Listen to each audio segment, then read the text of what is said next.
Welcome to it's my recipe అండి. మనం ఇంట్లో మంచి గుమ్మడికాయతో స్వీట్ ఎలా తయారు చేసుకోవాలనేది చూపిస్తున్నాను. ఇది చాలా టేస్ట్గా ఉంటుందండి ఇట్లా చేస్తేను.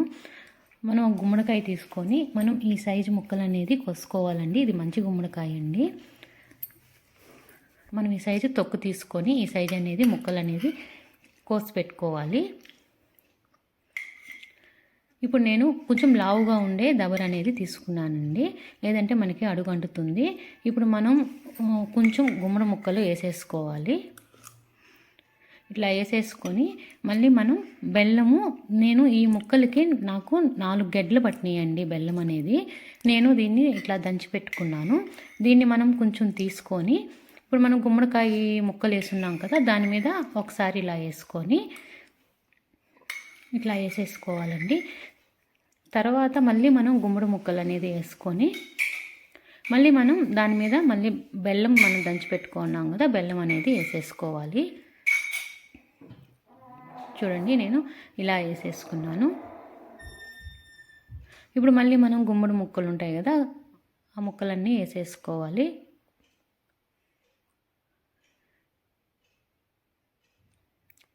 ఇలా చేసి పెట్టండి, పిల్లలు చాలా ఇష్టంగా తింటారు, చాలా బాగా తింటారు. చాలా మంచిది అసలు మంచి గుమ్మడికాయ తింటేను. ఇప్పుడు చూడండి పైన కూడా నేను మిగిలిన బెల్లం అంతా వేసేసాను. ఇప్పుడు బాగా మనం కలిపేదాకా పైన అంతా ఇట్లా వేసుకొని ఇప్పుడు మనం దీన్ని స్టవ్ మీద పెట్టేసుకొని మనం సిమ్లోనే పెట్టుకోవాలండి. మనం దీని మీద ప్లేట్ పెట్టి దీని మీద కొంచెం వాటర్ అనేది పోసుకోవాలి. మనం సిమ్లోనే ఉడకనివ్వాలి, ఎక్కువ పెట్టామంటే మాడిపోతుంది. ఆ బెల్లంలో ఉండే వాటర్ అనేది మనకి బాగా వచ్చేదాకా మనం ఇట్లాగే పెట్టుకోవాలి. సిమ్లోనే ఉడకనివ్వాలి, అప్పుడు మనకి మాడకుండా బాగా వస్తుంది. మనం మధ్య మధ్యలో ఇట్లా కలుపుకుంటూ ఉండాలండి.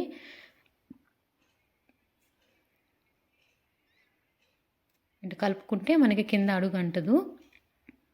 ఇప్పుడు మళ్ళీ మనం ప్లేట్ పెట్టేసి ఆ వాటర్ ప్లేట్ పెట్టేసేసి మళ్ళీ ఉంచుకోవాలి. ఇప్పుడు చూడండి నాకు వాటర్ అనేది వచ్చేసింది బెల్లంలో నుంచి. ఇంకా మనం ఇప్పుడు మనం వాటర్ వదిలేసింది కాబట్టి ఇప్పుడు మనం ఇంకా ప్లేట్ పెట్టబడలేదండి. కానీ ఇంకొంచెంసేపు అంటే కొంచెం కరగాలి బెల్లం అనేది. చూడండి వాటర్ అనేది వచ్చేసింది కదా, ఇంకొంచెంసేపు ఒక 2 నిమిషాలు అనేది ఉంచితే సరిపోతుంది. ఇట్లా ప్లేట్ పెట్టేసి వాటర్ తీసేసి ప్లేట్ పెట్టాలండి. నేను వాటర్ తీసేసి ప్లేట్ పెట్టాను. ఇప్పుడు చూడండి వాటర్ అంతా వచ్చేసింది కదా. ఇప్పుడు మనం మీడియంలో పెట్టుకోవాలండి మంట. ఇప్పుడు మనం మధ్య మధ్యలో ముక్కలు కలుపుకుంటూ ఇట్లా మనకి జీరాలో మనకి ముక్కలు అనేది మునగాలి, అప్పుడు మనకి బాగా పడుతుంది ముక్కకు అనేది. చూడండి దగ్గర పడిపోతుంది కదా, ఇంకొంచెం దగ్గర అవ్వాలండి.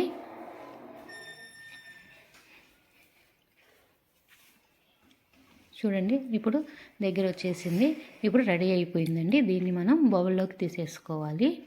మనం ఆ జీరా అనేది ఉండాలండి, మరి మనం ఎక్కువ వెనక పెట్టేయకూడదు, అంత మాత్రం అనేది జీరా ఉండాలి. ఇప్పుడు బౌల్లోకి తీసేసుకొని మనం కొరవ మిగిలి ఉంటుంది కదా, ఆ జీరా కూడా మనం దీంట్లోనే పోసేసుకోవాలండి. ఇట్లా పోసేసుకుంటే బాగుంటుంది. నచ్చితే లైక్ చేయండి, షేర్